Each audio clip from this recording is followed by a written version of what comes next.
नमस्कार, आप देख रहे हैं एएनएस मीडिया ग्रुप। मैं एसके रंजन, उद्योग व्यापार की खास खबरों के साथ। दोस्तों, अभी मैं मौजूद हूं एशिया की सबसे बड़ी अनाज मंडी नया बाज़ार में, और आज हमारे साथ एक खास मेहमान जुड़े हुए हैं।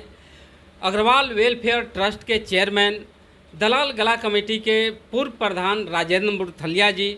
इनको नया बाज़ार में काम करते हुए दोस्तों 50 वर्ष पूरे हो गए। आइए इनसे बात करते हैं, क्या बता रहे हैं। दोस्तों, राजेंद्र मुरथलिया जी आप स्क्रीन पर देख रहे हैं, इनको नया बाज़ार में काम करते हुए पूरे 50 वर्ष हो गए हैं। मुरथलिया जी, मेरे तरफ से नया बाज़ार में 50 साल पूरे होने पर आपको बहुत बहुत हार्दिक बधाई। धन्यवाद धन्यवाद। पहले आप अपने बारे में बताएं। 1972 में मैं नया बाज़ार में आया। जिस टाइम मैं यहाँ पर आया तो था नौकरी के लिए। नौकरी भी मैंने को उस टाइम मुनिम्मी तो आती नहीं थी, लेकिन तगाजगिर के लिए नौकरी अच्छी थी यहाँ पे। लेकिन हमारे जीजा जी यहाँ पे काम करते थे, परशुराम जी। उन्होंने कहा भाई आप नौकरी की छोड़िए और दलाली शुरू कर दीजिए। 1972 में जून के महीने में मैं यहाँ पर आया। आज मेरे को पूरे 50 साल हो गए हैं। जून के महीने में आने के बाद द्वारका दास जी थे, उनके साथ मिलकर मैंने दलाली शुरू कर दी। और दलाली उस टाइम मूंग उड़द मक्की वगैरह कम आती थी, लेकिन बाजरा गेहूं जौ ज्वार की सबसे ज़्यादा यहाँ पे दलाली होती थी। रुई मंडी में माल आता था, नया बाज़ार में दुकानों पे ही माल लगता था। ज़्यादा गोदाम नहीं थे, यही इतना काम होता था, दुकानों से ही काम होता था। ज़्यादातर गोदाम जो है ये पुतली है, मोरी गेट है, इन्हीं के बीच में थे। ऐसा आज तो भगवान की दया से अलीपुर, नरेला, सोनीपत तक गोदाम लोगों के पहुंच चुके हैं। मिलें भी बहुत हो गई है। उस टाइम मिल भी बहुत कम थी जब मैं आया। ऐसा करते करते जब 1976 में 77 में जब चावल का काम खुला, तो मैं पहले चने की दलाली करता था। चने की दलाली छोड़ करके मैं चावल की दलाली शुरू कर दी। चावल की दलाली करते करते 1981 में मैंने अपनी फर्म बनाई नया बाज़ार में, राजेंद्र प्रसाद नवीन कुमार के नाम से जी। और मैं इसी में फिर चावल का काम करता रहा, दलाली भी करता रहा और अपनी फर्म के नाम से आज तक भी ये काम कर रहा हूँ। जब दलाल गला कमेटी हुआ करती थी पहले, उसके आप प्रधान भी रह चुके हैं। तब के व्यापार में और अब के व्यापार में क्या अंतर आया? आपने क्या आकलन किया, क्या आपने देखा? जिस टाइम मैं प्रेसिडेंट था उस टाइम तक व्यापार बहुत ही अच्छी तरह होता था। कोई भी सैंपल देखने के लिए हम गोडाउन में पास करने भी जाते थे, हमारे को टाइम भी मिलता था। पास करके माल आकर के माल दिखाने के बाद उसको हाँ या ना की जाती थी। उस टाइम लोगों में शांति थी। लेकिन आज क्या हो गया है? आज ये हो गया कि उसको ना लेने वाले को पता, ना बेचने वाले को पता, ना खरीदने वाले को पता, ना तुलवाने वाले को पता। किसी को नहीं पता तुमने क्या माल दिया और क्या अगले ने तोल दिया। जाता है दलाल, कोई सैंपल किसी मिल वाले के पास लेके जाता है या किसी दुकानदार के पास जाता है। जाने से पहले उसके पास दुकानदार फ़ोन कर देता है, जल्दी बताओ वरना ये मतलब जो है ना माल बिक जाएगा। जबकि इतनी ज़बरदस्त उसके ऊपर दबाव कर दिया, जो आदमी कुछ ना माल देख सकता है, ना सुन सकता है, ना कुछ कर सकता है। आज जो माल बाज़ार में बिकता है सैंपल से बिकता है, लेकिन ना लेने वाले को पता, ना बेचने वाले को पता, ना तुलवाने वाले को पता, ना मिल में जहाँ जाता है उसको उतरवाने वाले को पता। आज इतना व्यापार के अंदर चेंजिंग आ चुकी है। इसका कारण क्या है? इसका कारण यह है कुछ लोगों ने व्यापार के ऊपर कब्जा कर लिया। माल उन्हीं के पास आता है, जिस प्रकार से वो चाहते हैं मार्केट को घुमा देते हैं।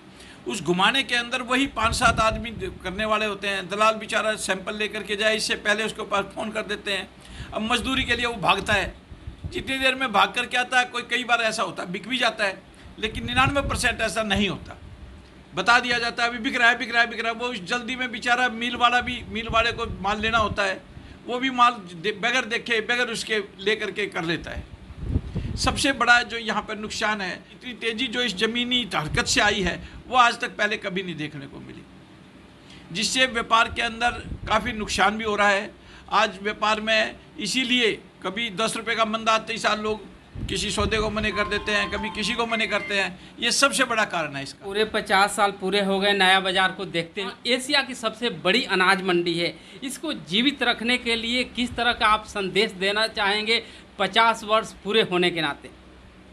कि इस व्यापार हमारे यहाँ पे पहले बहुत था, अब ऐसा व्यापार भी घट चुका है। अगर कोई दुकान बाई चांस दाल वालों की कोई खाली हो जाती है या किसी को नुकसान होकर के बंद करता है, तो आज दुकान दालों की नहीं खुल रही। यहाँ पर ट्रांसपोर्टर ज़्यादा आ रही हैं। जो व्यापार की जो चेंजिंग आई है वो डायरेक्ट मिल वालों की वजह से आई है। मिल वाले आजकल हर जगह डायरेक्ट माल भेजते हैं। आजकल किराया बहुत ज़्यादा है। अगर यहाँ से कोई माल लेकर के जाता है उस पर किराया डबल डबल डबल डबल पड़ करके पहले मिल से यहाँ आएगा, यहाँ से दुकान पे जाएगा, दुकान से फिर दूसरी दुकान पे जाएगा, तो उसके ऊपर इतना लोडिंग या अनलोडिंग का इतना खर्चा पड़ जाता है।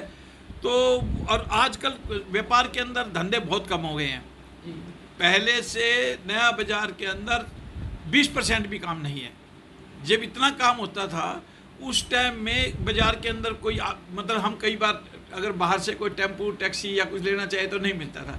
आज तो पूरे बाज़ार में ऐसा हाल हो रहा है जैसे क्रिकेट खेल लो। सबसे बड़ा कारण इसका डायरेक्ट सप्लाई, दुकानदार तो मिल वाले से दुकानदार से ग्राहक तक जो डायरेक्ट सप्लाई है उसकी वजह से बाज़ारों में आजकल काम नहीं है। सर, नया बाज़ार में दूसरी तीसरी पीढ़ी आ गई है। ब्रोकरेज के मामले में संस्थाओं के नाम चेंज हो गए और कई संस्थाएं खड़ी होने के लिए तैयार हैं। अपने ब्रोकर बेटों के लिए, भाइयों के लिए क्या कहेंगे, क्या संदेश देंगे? कि मैं ब्रोकर के लिए एक ही बात कहूँगा, पहले जितनी ईमानदारी थी उस ईमानदारी में काफ़ी फ़र्क आ चुका है। उसमें भी कई कारण हैं। कुछ तो पहले हम लोग वाकई में दलाली करते थे, लेकिन आजकल सारा काम सिर पे हो गया। दलाल को भी सिर पे माल लेकर बेचना पड़ता है। डायरेक्ट माल अगर कोई हम डायरेक्ट किसी की मार्फत देना चाहें तो वो जल्दी से मिलता नहीं है। भागा दौड़ी के अंदर जो है, मैं तो सभी दलाल भाइयों से एक ही प्रार्थना करूँगा, या 10 एसोसिएशन बन जाए, 5 एसोसिएशन बन जाए, 20 एसोसिएशन बन जाए।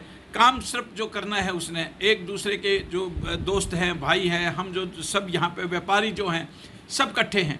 हमने इकट्ठे रह करके काम करना है। द्वेष भावना से कोई काम नहीं करना है। चाहे वो दलाल हो, दुकानदार हो, मुनीम हो, पल्लेदार हो, सभी के लिए मेरा एक ही संदेश है, इस नए बाज़ार की उन्नति के लिए जितना हो उसके आपस में भाईचारा बना करके और इस व्यापार की उन्नति के लिए कार्य करें। यही मेरी मनोकामना है।